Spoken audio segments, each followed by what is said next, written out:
श्रीदेव्यथर्वशीर्षम्। ॐ नमश्चण्डिकायै। ॐ सर्वे वै देवा देवीमुपतस्थुः। कासित्वं महादेवीति सा ब्रवीदहं ब्रह्मस्वरूपिणी। मत्तः प्रकृतिपुरुषात्मकं जगत् शून्यं चाशून्यं च अहमानन्दानानन्दौ। अहं विज्ञानाविज्ञाने अहं ब्रह्मा ब्रह्मणि वेदितव्ये। अहं पञ्चभूतान्यपञ्चभूतानि अहमखिलं जगत् वेदोऽहमवेदोऽहं विद्याहमविद्याहम् अजाहमनजाहम् अधश्चोर्ध्वं च तिर्यक्चाहम्। अहं रुद्रेभिर्वसुभिश्चरामि अहमादित्यैरुतविश्वदेवैः। अहं मित्रावरुणावुभौ बिभर्मि अहमिन्द्राग्नि अहमश्विनावुभौ। अहं सोमन्त्वष्टारं पूषणं भगं दधामि। अहं विष्णुमुरुक्रमं ब्रह्माणमुत प्रजापतिं दधामि। अहं दधामि द्रविणं हविष्मते सुप्राव्ये यजमानाय सुन्वते। अहं राष्ट्रे सङ्गमनि वसूनां चिकितुषे प्रथमा यज्ञियानाम्। अहं सुवे पितरमस्य मूर्धन्मम योनिरप्स्वन्तः समुद्रे। य एवं वेद स देवीं सम्पदमाप्नोति। ते देवा अब्रुवन् नमो देव्यै महादेव्यै शिवायै सततं नमः।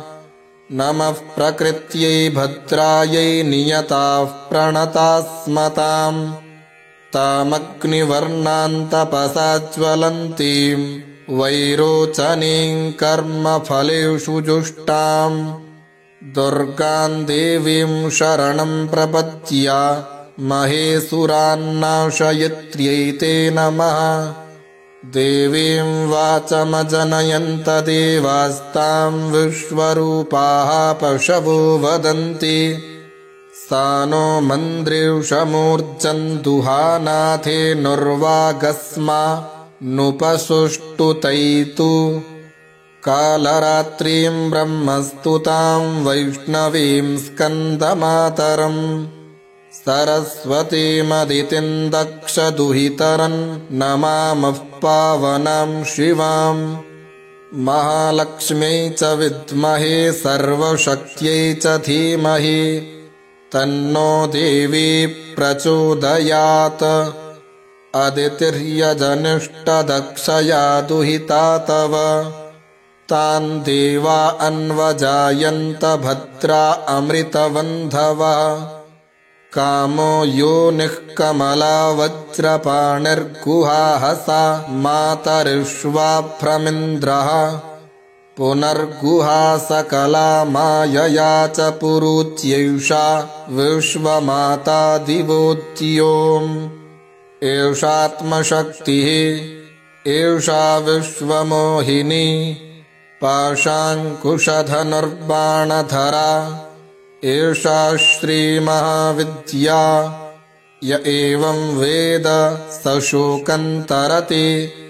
नमस्ते अस्तु भगवति मातरस्मान् पाहि सर्वतः। सैषाष्टौ वसवः सैषैकादश रुद्राः सैषा द्वादशादित्याः। सैषा विश्वे देवाः सोमपा असोमपाश्च। सैषा यातु धाना असुरा रक्षांसि पिशाचा यक्षा सिद्धाः। सैषा सत्त्वरजस्तमांसि।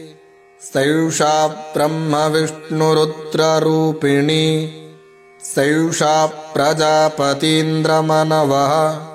सैषा ग्रहनक्षत्रज्योतींषि। कलाकाष्ठादिकालरूपिणी तामहं प्रणौमि नित्यम् पापापहारिणीं देवीं भुक्तिमुक्तिप्रदायिनीम् अनन्तां विजयां शुद्धां शरण्यां शिवदां शिवाम् वियतिकारसंयुक्तं वीतिहोत्रसमन्वितम् अर्धेन्दुलसितं दिव्या बीजं सर्वार्थसाधकम् एवमेकाक्षरं ब्रह्म यतयः शुद्धचेतसा ध्यायन्ति परमानन्दमया ज्ञानाम्बुराशया वाङ्माया ब्रह्मसूस्तस्मात् षष्ठं वक्त्रसमन्वितम् सूर्यो वामश्रोत्रबिन्दुसंयुक्तष्टात् तृतीयकः नारायणेन सम्मिश्रो वायुश्चाधरयुक्ततः विच्चेन वार्णकूर्णस्यान्महदानन्ददायकः हृत्पुण्डरीकमध्यस्थां प्रातः सूर्यसमप्रभां पाशाङ्कुशधरां सौम्यां वरदाभयहस्तकां त्रिनेत्रां रक्तवसनां भक्तकामदुःखां भजे नमामि त्वां महादेवीं महाभयविनाशिनीं महादुर्गप्रशमनीं महाकारुण्यरूपिणीं यस्याः स्वरूपं ब्रह्मादयो न जानन्ति तस्मादुच्यते अज्ञेया यस्या अन्तो न लभ्यते तस्मादुच्यते अनन्ता यस्या लक्ष्यन्नोपलक्ष्यते तस्मादुच्यते अलक्ष्या यस्या जननन्नोपलभ्यते तस्मादुच्यते अजा एकैव सर्वत्र वर्तते तस्मादुच्यते एका एकैव विश्वरूपिणी तस्मादुच्यते नैका अत एवोच्यते अज्ञेयानन्ता लक्ष्या जैका नैकेति मन्त्राणां मातृका देवी शब्दानां ज्ञानरूपिणी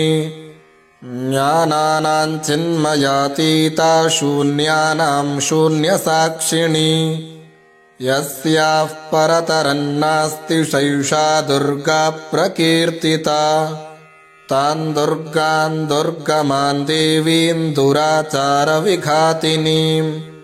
नमामि भवभीतोऽहं संसारार्णवतारिणीम् इदमथर्वशीर्षं योधीते स पञ्चाथर्वशीर्षजपफलमाप्नोति इदमथर्वशीर्षमज्ञात्वा योर्चां स्थापयति शतलक्षं प्रजप्त्वापि सोर्चासिद्धिं न विन्दति शतमष्टोत्तरं चास्य पुरश्चर्या विधिः स्मृता दशवारं पठेद्यस्तु सद्यः पापैः प्रमुच्यते महादुर्गाणि तरति महादेव्याः प्रसादता सायमधीयानो दिवसकृतं पापं नाशयति प्रातरधीयानो रात्रिकृतं पापं नाशयति सायं प्रातः प्रयुञ्जानो अपापो भवति निशीथे तुरीयसन्ध्यायां जप्त्वा वाक्सिद्धिर्भवति नूतनायां प्रतिमायां जप्त्वा देवतासान्निध्यं भवति प्राणप्रतिष्ठायां जप्त्वा प्राणानां प्रतिष्ठा भवति भौमाश्विन्यां महादेवी सन्निधौ जप्त्वा महामृत्युन्तरति स महामृत्युन्तरति य एवं वेद इत्युपनिषत् इति देव्यथर्वशीर्षम्।